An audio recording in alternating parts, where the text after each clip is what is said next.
I look at myself and I say, yeah, it was exciting, but it wouldn't have been very exciting had I been face to face with one of those bandits and they were, had a gun to my face, but because it was a very real situation.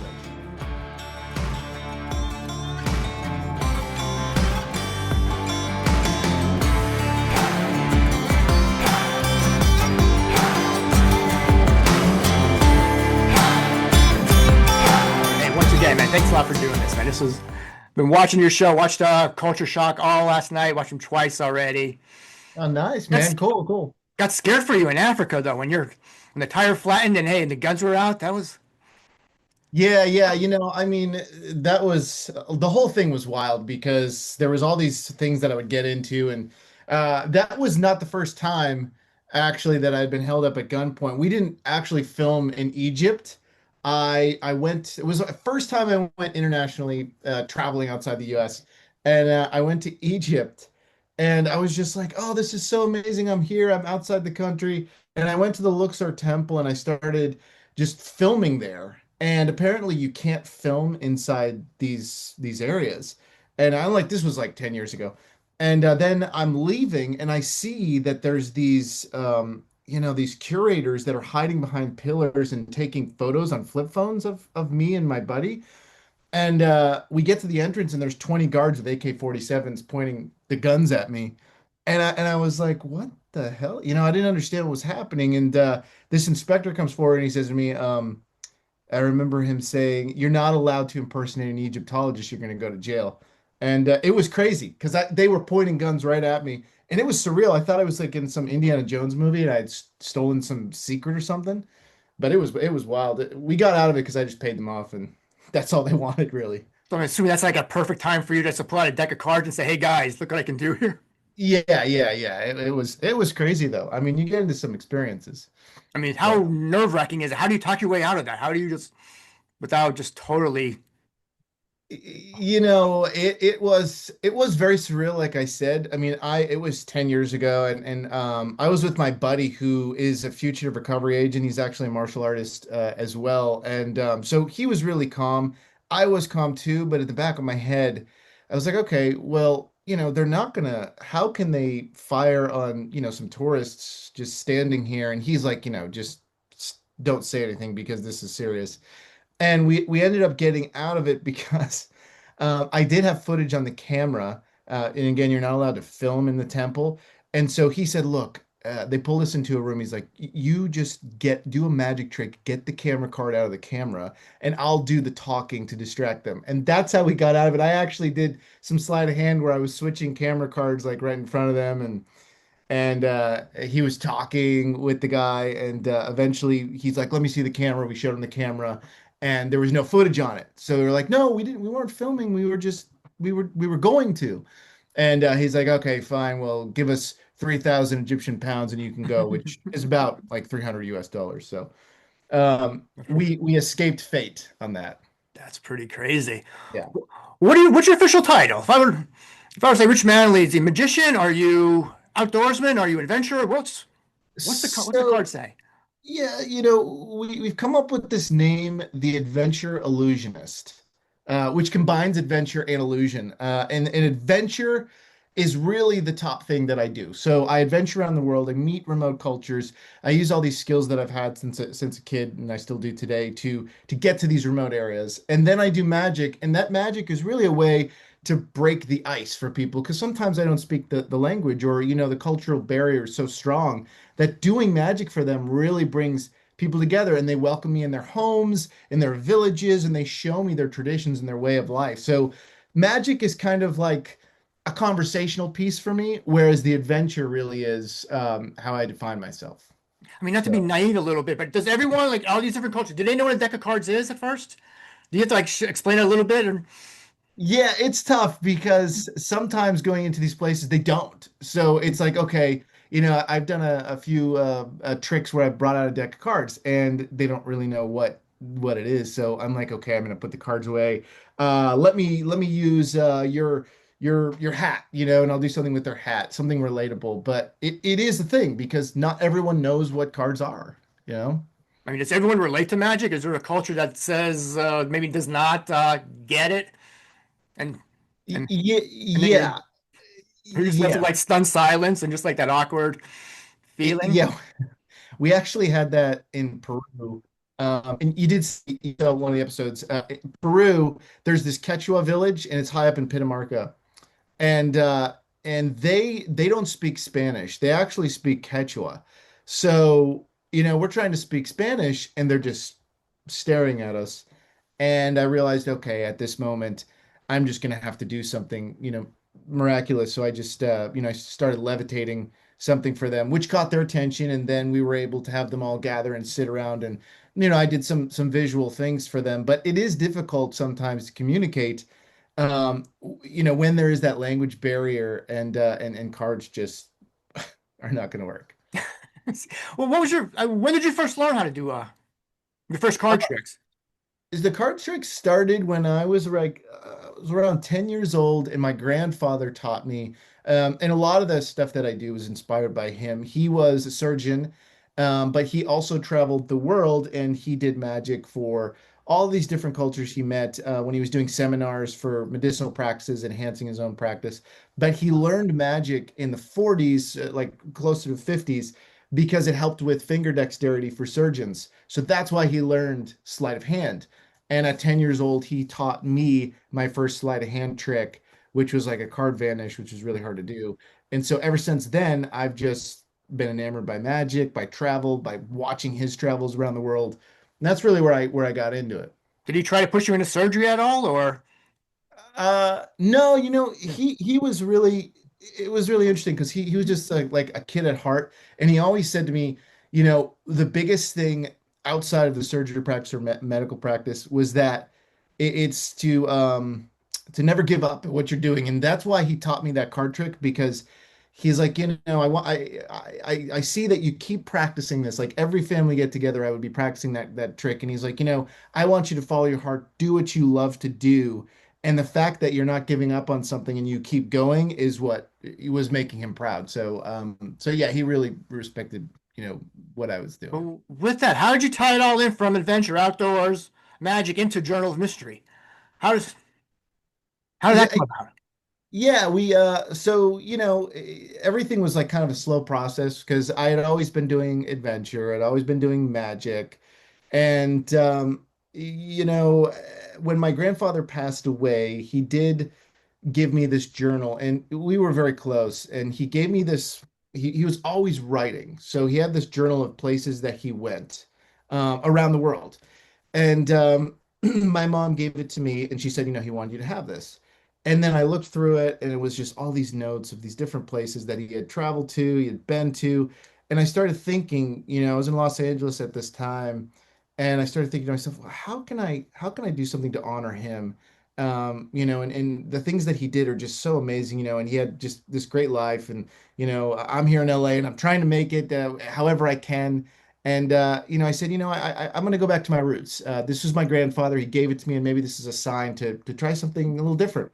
So the concept just kind of slowly came out of that, and that's really when I traveled to Egypt because I had never traveled, and I used that. When I went to Egypt, I did my first magic trick for an international crowd, of individuals in this bazaar called Khan el Khalili over there in Cairo, famous bazaar.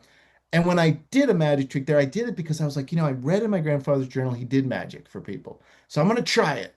And I did it, and all these people started gathering around me, and it was like I had 50 people just wanting to see more magic, and they were like, "Oh, you Egyptian? Do you have the are you, oh, come inside, brother, come inside. We want to show you everything." And so it was like it really brought everyone together.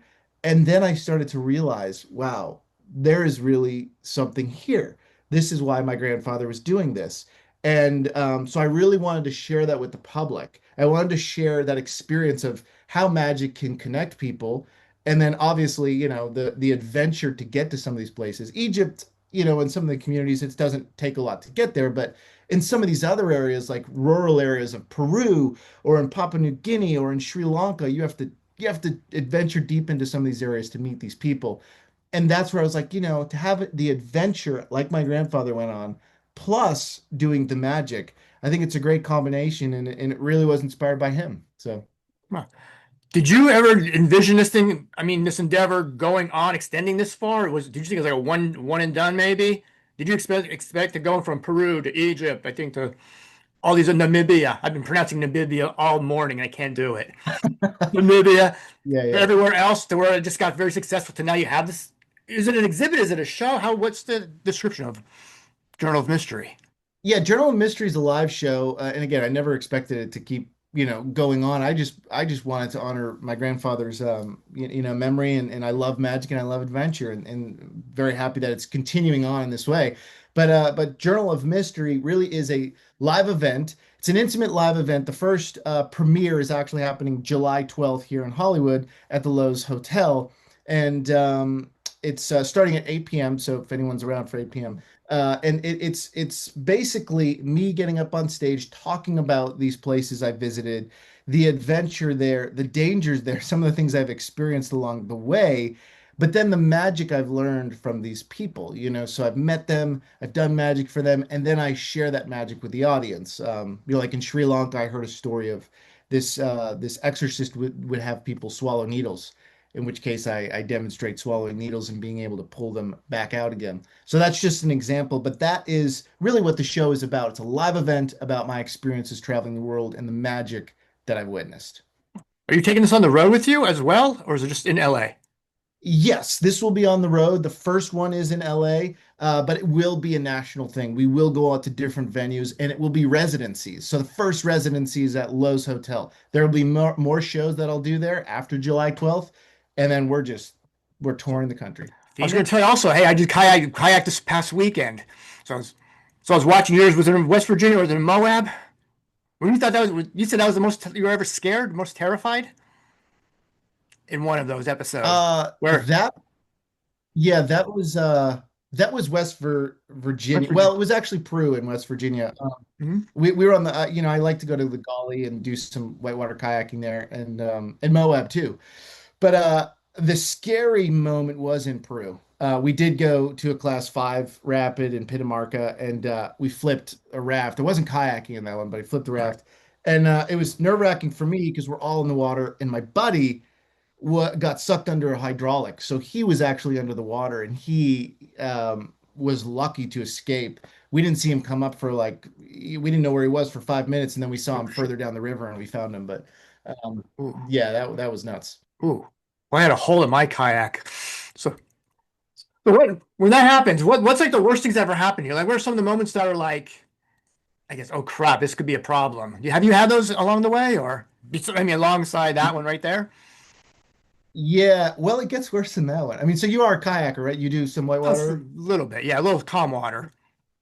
Yeah, yeah. So that was one of the experiences, but I think the big one, which I kick myself to this day because it was so stupid, was in Denali. There's a river system right outside Denali, and it's the Nenana River. And it was a high flow, and I was overzealous. I said, you know what, I'm going to just run this in my kayak. No friends or anything. I'm just going to do it. And it was cold. It was like, I think in the fall, and it was pretty cold. And I had a dry suit on, but I didn't zip my dry suit up fully. And so I'm going through and I hit like a class 3, 4 section going into a box canyon. So you don't really want to have anything happen then because you're just going in. And I flip over and I couldn't roll back with my kayak because I didn't zip my dry suit. So it was filling up with water. And I had to eject. And I was really getting nervous then because I was trying to pull the kayak to shore. And in the act of pulling it, I tore my shoulder, because I'm pulling with the water, trying to swim to an eddy, and which is just a calm area of water. And I couldn't do it, so I had to let the kayak go. And it was just that split moment that I made it to the eddy before going to a box canyon, which had, some class 4 rapids, like just all the way for about a mile, just going down, and it would be no way to get out.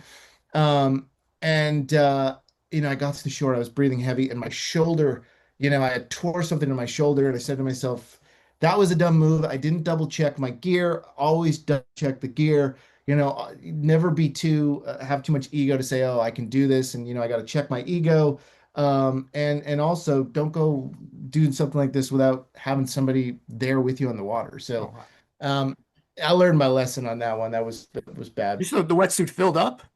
Yeah, it filled up with water. Because I didn't zip it, so it was a back zip, and I was just so excited to get on the water, didn't zip it, and I just when I flipped, that water just came running through into the dry suit. So when Oh. I ejected, I was, getting pulled down with the water that was in my You, suit. are you always traveling? Are you like just constantly on the road? Yes. It's like a combination of research, training, and then travel. So I am back in LA, and then I'm constantly like, I'm reading or I'm researching. Okay, what's the next thing? What other projects can we do for the shows that I'm doing?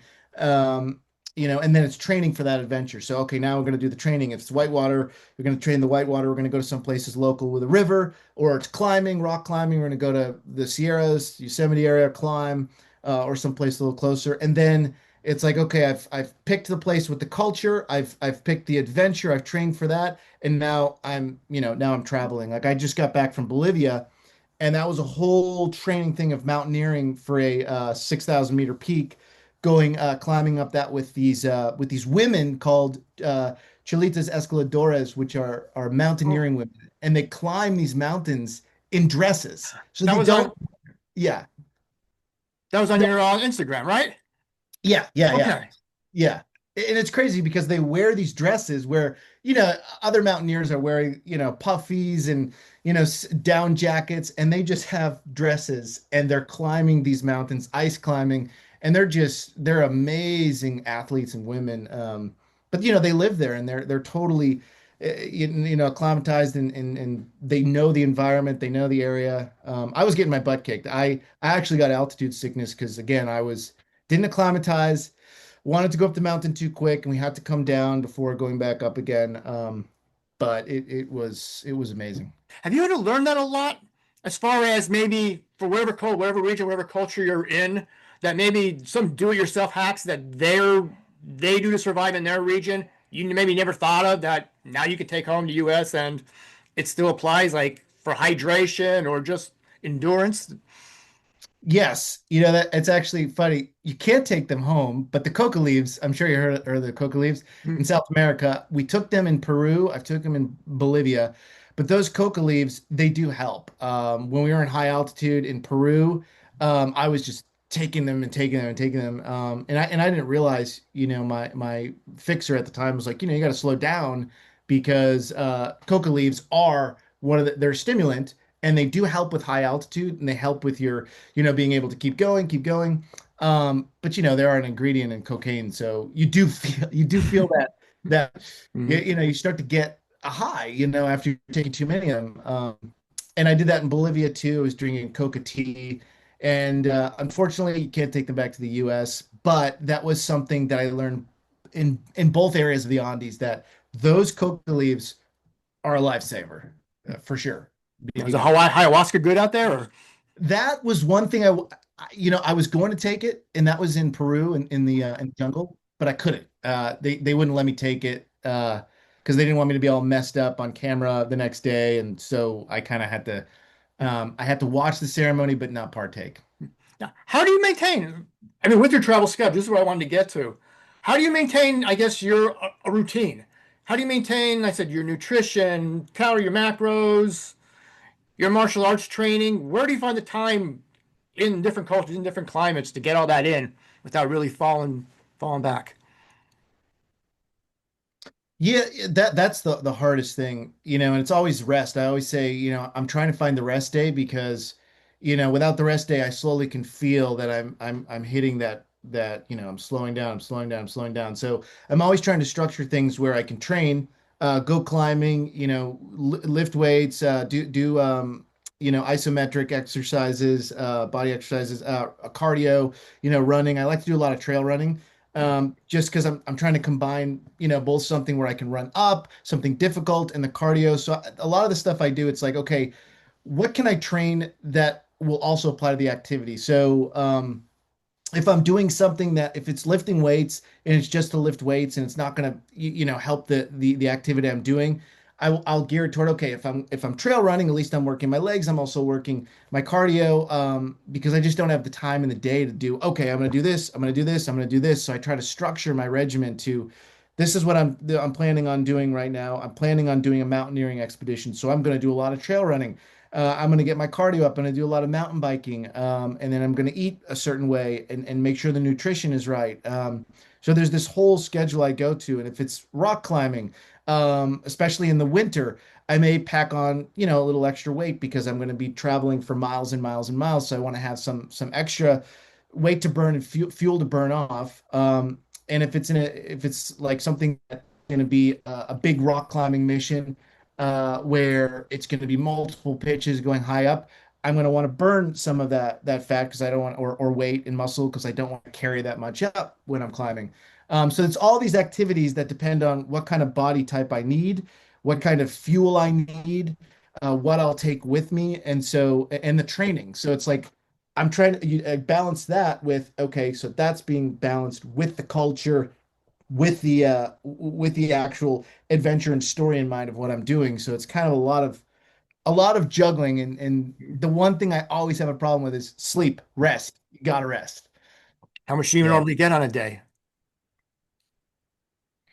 I try to get, you know, lately it's been like 6 hours, but I try to get eight. And when I was a kid, I used to follow Bruce Lee's regimen, that book he had, because I was big into martial arts, and I trained with the Shaolin monks when I was a kid. Till this day I do Shaolin, and it's really great for cardio, and just getting into shape in general. But I used to follow his regimen of running every day, and weight training and the martial arts and the boxing and the kickboxing and fencing and weapon work because it all works the body. Weapons works the body in a different way that boxing's going to work it, flexibility. It's like full body mechanics, and that's what I really still do to this day. It's like, what can I do for my body to make it more flexible, to make it strong, to work my cardio? So I'm always looking for those ways to increase the machine, I guess. How'd you get into Shaolin, or how? Shaolin, that started when I was like 12, and I started with Kempo karate, and it was really Bruce Lee. It was Bruce Lee, Jackie Chan, Jet Li. I just was obsessed with those guys, and so the Shaolin came because I did karate, and I was like, wait, the karate's not really like what I see in the movies. I'm not seeing, the fancy moves and the cool. I wanted to do the Jet Li stuff. And so I looked into Kung Fu, and I grew up in Massachusetts and Boston. And I saw in New York, because I'd go back and forth, that they had a performance team of Shaolin monks that had come over from China. And so I said to my karate instructor when I got my black belt there, I said, you know what? I want to do Shaolin. I want to take you with me. Let's train with them. So we did, and I ended up spending years and years and dedication to Shaolin, where my teacher, my Shifu Yansheng, offered me to be a Shaolin monk, just because of my dedication to it. And that was a life-turning moment. I was 19, and he said, you're really dedicated. You're very good. Would you like to be a monk? And I thought about it for a while, and I said, I could do this, but there's no drinking. You can't have a girlfriend. There's all these things that go along with it. And at 19, you're kind of like, I don't know if that's the way. So I declined it, but I still do train to this day, and it was a great honor for him to, offer that for me. Is that also the 6 months of silence, or does that still apply? Or Yeah, I don't know if that was that. We didn't get too much into it. You just kind of mentioned the big ones, and um, it just, I mean, being 19, I just, there was so much more I wanted to experience. So like, how does that training apply best in one of your adventures? I All I always say that Shaolin and martial arts is for me, like my grandfather had surgery and being a surgeon, but martial arts really is the underlying thing that helps me through everything. It's the patience, the dedication, the determination.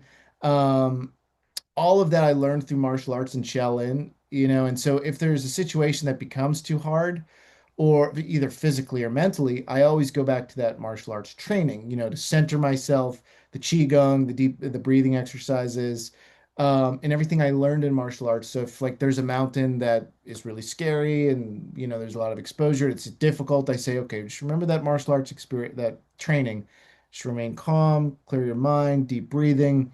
And I use that in all of my adventures, and I even use it when I'm meeting new cultures because martial arts, a lot of my instructors, they had this very charismatic quality to them. And every one of them I looked at and there was like, you always look at the monks as being very silent and stoic. But the Shaolin teachers I had just had all this energy and they were very nice to me, very gently, smiling and very nice. And they had this energy to them that was very friendly, and you could tell that energy transferred whenever you shook their hand. You're like, wow, these are people that are spiritually enlightened. And I think that helps when you get to that point, meeting new people as well, where you can shake their hand, you can meet these cultures, and they look at you and they say, "Oh, I can feel the energy, so I'm going to welcome them in." And I think I learned that through Shaolin as well. Have you ever had any bad experiences with that, or maybe they didn't take you in immediately and it's a little awkward for a moment? Yes, yeah, that was yeah. Um, yeah, Africa. There was a couple instances in Africa where, and you did bring it up earlier, where there was some tribal warfare, and I got caught up in it. And I went to do some magic for this tribe. It's the Mercy tribe, and they wear these lip gauges, so their lips are stretched out, and the women put gauges in. And it's a sign of beauty in their culture. The bigger the gauge, the more you desirable. And so we're going into the village, and there's gunshots. There's, I was doing magic at the time, literally for some people that were going into the village. I think they were also tourists. And then we hear gunshots, and it's a very remote area. So then all of a sudden, these trucks start coming out, and the military starts coming out, and they're saying, people are getting shot. There's border, there's conflict between the borders between these two sects of the Mercy tribe. And so they had shot and killed two people, and they were bandits that were actually robbing tourist vehicles as well. So we all got back in the car and we're getting out, and we start trying to get in another way to go to a different village. And there's a roadblock, and in that roadblock, there's military pointing guns at us. And, our fixer at the time, we had a fixer and a bodyguard. The bodyguard had an AK-47 that looked like it had been the first one ever manufactured. It was rusted. I mean, the guy was also like probably 80 years old. He was asleep at the time with like a gray beard, and I was like, oh God, this is going to be our protection. So the fixer got out, started talking to the roadblock, and said, we can't go this way. They just had two more bandits that they had shot who robbed more vehicles. And we were just in between these people getting robbed, people are getting robbed in cars and shot. And so we left. But, that was the moment where I realized, okay, there's no amount of magic or anything that's going to get us out of this. There are oftentimes real situations where you just have to worry about your safety and get out of there. Luckily we did. So, yeah, That's cool. yeah. Do you look at that as a cool experience, or like, oh, thank God, I'll never want that to happen again? I'm different than the crew I was with. They had to they had to kind of calm me down because I was like, wow, this is interesting. Can we get out the cameras? I guess I'm like one of those journalists that want to get the moment. But they were like, hold on, the guy I was with, he was acting as our director. He said, Hold on, Rich, I'm responsible for your safety. Let's not turn on the cameras right now. We need to get out of here alive." And they were all very, but deep down, I was just kind of like, wow, this is kind of crazy, and looking back at it, I look at myself and I say, yeah, it was exciting, but it wouldn't have been very exciting had I been face to face with one of those bandits and they were, had a gun to my face, but because it was a very real situation. So You always have that one though as a memory though. So yes, I got one or two exactly. more questions. One thing I did want to add, I probably should have asked earlier, but I want to catch on is with everything you do, no matter the climate, how do you know what to prepare, what to put in a bag, what to take with you? Especially when I was noticing when I bring this up is when you're climbing up, I think it was a sand dune in, was it Namibia? Sand It was dunes, just a yeah, one Crusoe. cliff, it was a straight shot up and there's no water, you're just straight, nothing with you. How do you know what to take with you? Because there's probably no Walgreens next to you to get a Gatorade or anything like that. So what do you do when you're in the middle of nowhere and you really only have limited amount of space? Research and planning. We always I always do that, and the team that I bring with me, I have them double check and triple check my research. But I'm always studying the environment and saying, okay, I know I'm going to do this. I know I'm going to go here. So I bring lots of water and lots of, sustenance, whether it's bars or, freeze-dried food or anything like that that can refill the vitamins and macros. I'm always conscious of that because I oftentimes push myself where I don't drink enough water and I don't have enough sustenance, and I'll go really far out there, and I'll get leg cramps or something like that. And those things can be debilitating. You get out there, I've had them before where my body just starts cramping up, and I'm like, I don't know if I'm going to make it back. This is insane. So I'm always sure to bring the magnesium, the potassium, the water, any electrolytes, all of that. I carry it no matter what. Because even though we have a plan, oftentimes there are moments where we don't have a lot of water or a lot of sustenance. So I will have also, I bring with me one of those, water purifiers. So I keep that, with me as an emergency case as well. Just because the water is so important, especially in the deserts of Africa or anywhere in an alpine, mission where you might not have rivers or streams for miles where you can fill up. So I'm always looking out for that. Do the cultures pay attention to that, or do they know how to adapt to I guess one glass of water for 100 degree temperatures for long distances? Do they know how to work that? Yes, yeah, yeah. It's crazy. When we went to the Danakil Depression in Ethiopia, which is considered the hottest place on earth, and it borders Eritrea. So there's a lot of conflict that happens between that border of Eritrea and Ethiopia, and that Danakil Depression is just right there.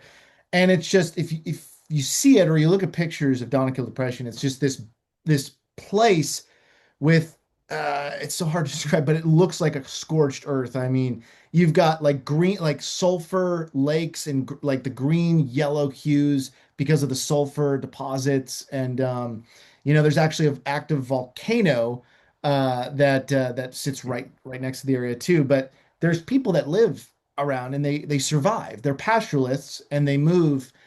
From water source to water source where they can find it, and they bring their cattle and they bring their families. But it seems like from what I've chatted with a lot of the locals is they're constantly on the go. So they find one place that has the nourishment they need. They stay there for a while. They find the water. They carry lots of jugs of water with them. And then once that area, kind of dries up, or maybe it's a bad rainy season, or they can't find water, they'll move to another area. They'll fill up their water. They'll bring their cattle. So they're constantly on the move, a lot of these people, which is fascinating to see. They set up for just a little bit and they're like, okay, we're done here. Now we're moving on. But in comparison to, us here in the US or any place that have homes that we settle into, that nomadic lifestyle is just, I try to put myself in the shoes of these people, and it's a hard life. It really is trying to, constantly struggle to survive. And that's a lot of the things that I find fascinating too, and I like to incorporate into my work is that, look, there are people out there that are just struggling to find water, that are just struggling to find food to survive, and moving from place to place. And it's important to remember that these people exist, not just in the movies, but that's real life for some people. And that was a lot of what we filmed for that episode in Ethiopia too, just so people could see that. So. Do most of these cultures, do they know that they're struggling and that they're fighting for a glass of water for survival, or do they think most of the world is similar to them? Um,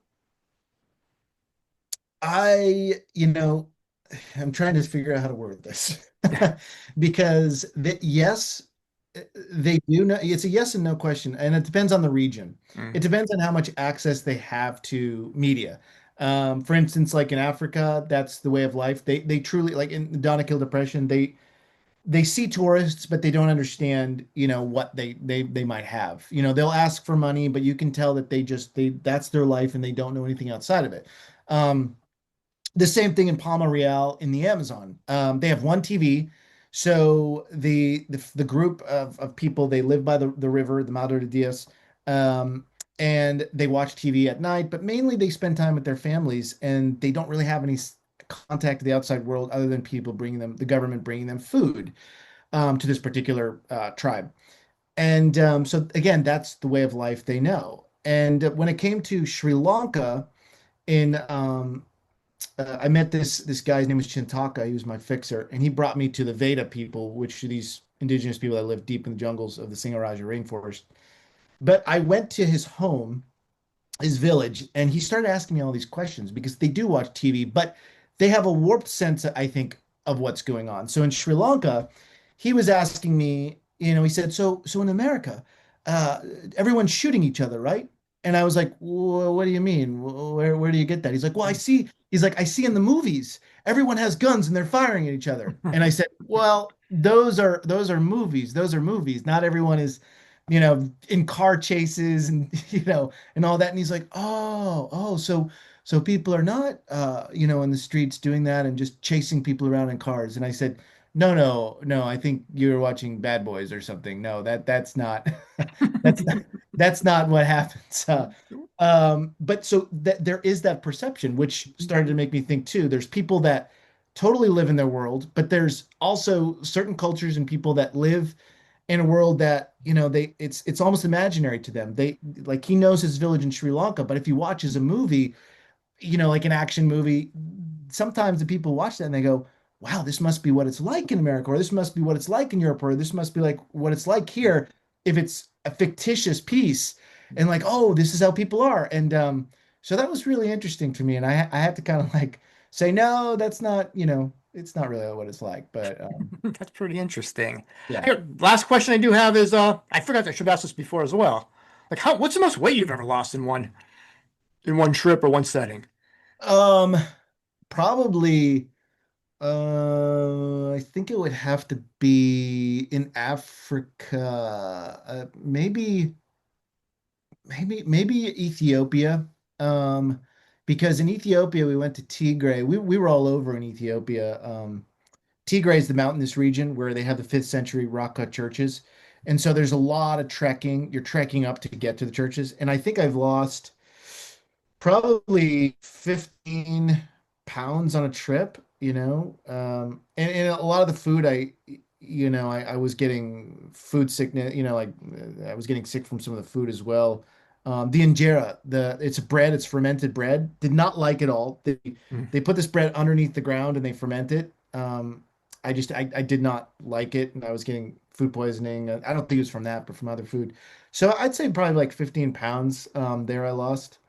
Um, but it was just basically because we were trekking, very little food. We just ate when we could, and the food that was there, I wasn't a big fan of. So I was like, okay, I'm gonna bring my own bars and try to eat that. And so So is it impossible or very hard to maintain just a normal set of calories for a day when you're out there? yeah, it's tough. I always found myself coming home and I'm much leaner. Like, and I'm here in LA, I'm working out, I'm training, but I bulk up and then when I'm out, I lose weight and I get lean, and then I'll come back and I'll say to myself, oh, I should go rock climbing now because I'm really light, to climb. But it is that fluctuation of when I'm out, I'm losing weight. When I come back, I'm gaining all the way back. I mean, the last question I do have is there going to be a part two or season two for Culture Shock? Yeah, yeah, we are filming that right now. That was Bolivia, actually. Bolivia, we just finished that episode, the one I got altitude sickness Oh, in. sweet. Yeah. Sweet. Um, so we just finished that up and we're going to be filming more episodes this year. So yeah. Okay, one follow up to the follow up. What advice would you give? A little backtrack a little bit here. I just moved out here from New York, so there was no outdoors in a city. So I come out here now. I'm doing more hiking, more canoe or kayaking. What advice would you give to somebody, especially in the States, on where to proceed, how to progress?